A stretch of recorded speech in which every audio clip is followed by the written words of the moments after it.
ఈ రోజు బీజేపీ ప్రభుత్వము సెంట్రల్ హాల్లో లోక్సభ రాజ్యసభ సభ్యులతో ప్రెసిడెంట్ గారిచే 75వ సంవిధాన దివాస్ అని ఒక కార్యక్రమాన్ని తీసుకున్నారు. అయితే బీజేపీకి ఎప్పుడు కూడా డాక్టర్ బాబాసాహెబ్ రాసిన రాజ్యాంగంపై నమ్మకం గాని విశ్వాసం గాని లేదు. ఎందుకంటే గతంలో చూసినట్టయితే బీజేపీకి ఏదైతే పేరెంటల్ బాడీ ఉందో ఆర్ఎస్ఎస్ కూడా మనము 1993 నుంచి చూసినట్టయితే కూడా 1993లో కూడా ఆర్ఎస్ఎస్ అప్పుడు ఒక వైట్ పేపర్ అంటే శ్వేతపత్రం రిలీజ్ చేసిరు. ఏమనంటే కాన్స్టిట్యూషన్ అనేది ఒక చెత్త లాంటిది, పైల్ ఆఫ్ గార్బేజ్ అంటే ఒక చెత్త దాని చెత్త బుట్టలో పడేయాలి. దానికి మన హిందుత్వానికి గాని మన భారతదేశంలో ఉన్నటువంటి కులాలకు గాని మన హిందుత్వానికి సంబంధించినటువంటి వ్యవస్థకు సంబంధం లేని కాన్స్టిట్యూషన్ అని చెప్పి ఆ రోజు చెప్పడం జరిగింది. తర్వాత మీరు చూసినట్లయితే 2000 సంవత్సరంలో వాజ్పేయి గారి ప్రభుత్వంలో కూడా అప్పుడు ఒక నేషనల్ కమిషన్ కూడా ఫామ్ చేయడం జరిగింది.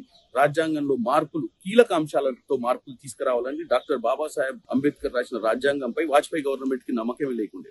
ఆ తర్వాత 2000లో కేఎస్ సుదర్శన్ గారు ఆర్ఎస్ఎస్ చీఫ్ అప్పుడు ఏం చెప్పినట్టే ఈ కాన్స్టిట్యూషన్ మొత్తం రీప్లేస్ చేయాలి.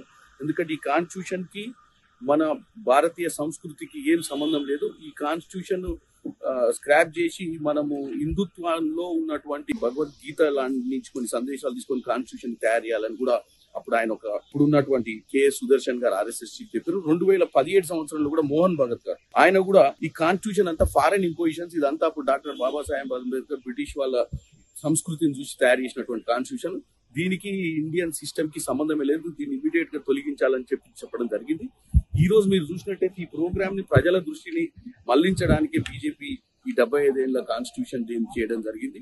వాళ్ళ కాన్స్టిట్యూషన్ మీద నమ్మకం లేదు. గత 10 సంవత్సరాలుగా కాన్స్టిట్యూషన్లు గానీ ఇక్కడ ఉన్నటువంటి ఇన్స్టిట్యూషన్స్ ని గానీ అన్నిటిని డీరేల్ చేయడం జరిగింది. అన్నిటిని వాళ్ళు పవర్ లోకి రావడానికి యూజ్ చేసుకోవడమే తప్ప కాన్స్టిట్యూషన్ మీద ఎట్టి పరిస్థితుల్లో నమ్మకం లేని ఈ వ్యవస్థ, ముఖ్యంగా బీజేపీ నరేంద్ర మోడీ ప్రభుత్వం ప్రతిసారి ప్రజలను తప్పుతో పట్టించే ప్రయత్నం.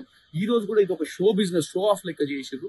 ఇక్కడ ఏంటంటే వాళ్ళకి ఎంతో నమ్మకం ఉన్నట్టు, ఎన్నో ఏళ్ల నుంచి కాన్స్టిట్యూషన్ మీద నమ్మకంతో ముందుకు వచ్చినట్టుగా ఈ రోజు ఈ కార్యక్రమం తీసుకున్నారు. ఇది కేవలం ప్రజలను తప్పుతో పట్టించేది తెలియజేస్తున్నారు.